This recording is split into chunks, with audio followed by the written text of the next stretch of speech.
ആലപ്പുഴ ബീച്ചിൽ ഭീതി പടർത്തി തെരുവുനായകൾ. ബീച്ചിലെത്തിയ ഫ്രഞ്ച് വനിതയ്ക്ക് കഴിഞ്ഞ ദിവസം തെരുവുനായയുടെ കടിയേറ്റിരുന്നു. വിനോദസഞ്ചാരികളടക്കം നിരവധി പേരെത്തുന്ന ബീച്ച് തെരുവുനായകളുടെ വിഹാര കേന്ദ്രമായിരിക്കുകയാണ്. തെരുവുനായകളെ ഭയന്ന് കടയിൽ പോലും ആളുകൾ വരുന്നില്ലെന്നാണ് കച്ചവടക്കാർ പറയുന്നത്. ശരത് എസ് ചേരുന്നു ആലപ്പുഴയിൽ നിന്ന്. Good evening Sarath. തെരുവുനായയുടെ ശല്യം ഇടയ്ക്കൊന്ന് കുറഞ്ഞതായിരുന്നു. അവധിക്കാലമാണ്, ആളുകൾക്ക് ബീച്ചിലൊക്കെ വരികയും ഉല്ലസിക്കുകയും ഒക്കെ ചെയ്യേണ്ടതാണ്. ഇപ്പോഴും ആ ശല്യം അവിടെ അതേപടി തുടരുകയാണോ? അധികൃതർ ഇതൊന്നും കാണുന്നില്ലേ ശരത്? Good evening Sujaya. ആലപ്പുഴയെ സംബന്ധിച്ചിടത്തോളം തെരുവുനായയുടെ ശല്യം അത് ദീർഘനാളായി തുടരുന്നു എന്നുള്ളതാണ്. ഇപ്പോൾ ഏറ്റവും ഒടുവിൽ ബീച്ചിൽ തെരുവുനായയുടെ ശല്യം രൂക്ഷമായി എന്നുള്ളതാണ് ഏറ്റവും പ്രധാനപ്പെട്ട സംഭവം. ബീച്ചിൽ നമുക്കറിയാം, വേനൽ അവധിയായതുകൊണ്ട് തന്നെ നിരവധി സന്ദർശകരുണ്ട്. മാത്രമല്ല വിദേശത്തു നിന്നടക്കം നിരവധി ആളുകൾ ദിനംപ്രതി വന്നു പോകുന്നൊരു സ്ഥലമാണ് ബീച്ച്. അങ്ങനെ ഈ വന്നു പോകുന്നവർക്കൊക്കെ തന്നെ ഒരു ഭീഷണിയായി ഈ തെരുവുനായ മാറുന്നു എന്നുള്ളതാണ് നാട്ടുകാരടക്കം വലിയ ആശങ്ക പറയുന്നത്. പ്രത്യേകിച്ച് കഴിഞ്ഞ ദിവസമായിരുന്നു വിദേശ വനിതയ്ക്ക് ഈ തെരുവുനായയുടെ കടിയേറ്റത്. അങ്ങനെ നിരവധി പേർക്ക് തെരുവുനായയുടെ കടിയേൽക്കുന്നു. പലരും ഓടി രക്ഷപ്പെടുന്നൊക്കെ തന്നെ സാഹചര്യമുണ്ട് എന്നുള്ളതാണ്.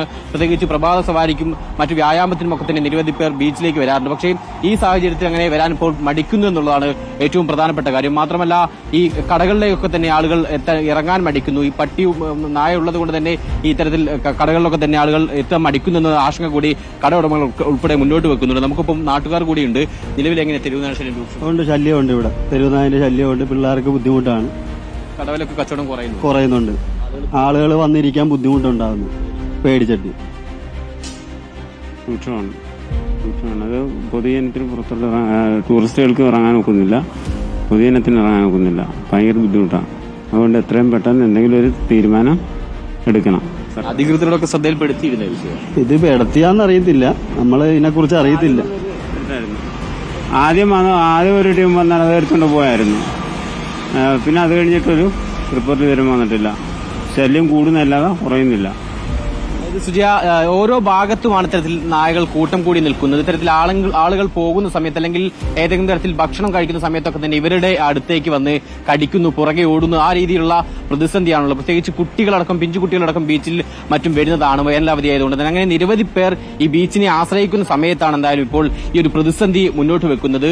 ഇതിന് ഉടൻ പരിഹാരം കാണണമെന്നുള്ളതാണ് നാട്ടുകാരും പറയുന്നത്. പ്രത്യേകിച്ച് ഈ കടകളിലൊക്കെ തന്നെ വേനലവധി ആയതുകൊണ്ട് തന്നെ ആളുകൾ എത്തുമെന്നൊരു പ്രതീക്ഷയിലാണുള്ളത്. പക്ഷേ ഈ തെരുവുനായയുടെ ശല്യം കാരണം കടകളിലൊന്നും തന്നെ ആളുകൾ ഇറങ്ങാൻ മടിക്കുന്നു. ഈ തട്ടുകടയിലും മറ്റു തന്നെ ഇരുന്ന ആളുകൾ ഭക്ഷണം കഴിക്കാൻ മടിക്കുന്നു എന്നൊരു പ്രതിസന്ധിയാണ് ഈ കടയുടമകൾ ഉൾപ്പെടെ മുന്നോട്ട് വെക്കുന്നത്. ഓക്കെ ശരത്, അതിനൊരു പരിഹാരം ഉണ്ടാകുമെന്ന് നമുക്ക് പ്രതീക്ഷിക്കാം. ആലപ്പുഴ ബീച്ചിൽ തെരുവുനായകളുണ്ട്. ബീച്ചിലേക്ക് പോകുന്നവർ അതൊക്കെ ഒന്ന് ശ്രദ്ധിച്ചോണം. കഴിഞ്ഞ ദിവസം കടകൾ അടപ്പിക്കുന്നതുമായി ബന്ധപ്പെട്ടൊക്കെയാണ് നമ്മൾ വാർത്ത കണ്ടതെങ്കിൽ ഈ തെരുവുനായ കട തുറക്കാനേ സമ്മതിക്കുന്നില്ല എന്നാണ് ഇപ്പോൾ കച്ചവടക്കാരും പറയുന്നത്. അപ്പോൾ സൂക്ഷിച്ചാൽ ദുഃഖിക്കേണ്ട, കടികൊണ്ടാൽ നമുക്ക് തന്നെയാണല്ലോ വേദനിക്കുന്നത്. സർക്കാരായി ഇടപെട്ട് ഈ ശല്യം എല്ലായിടത്തും ഒഴിവാക്കണമെന്ന് ഇതിപ്പോൾ ഒരു 150ാമത്തെ തവണയായിരിക്കണം ഞാൻ തന്നെ പറയുന്നത്.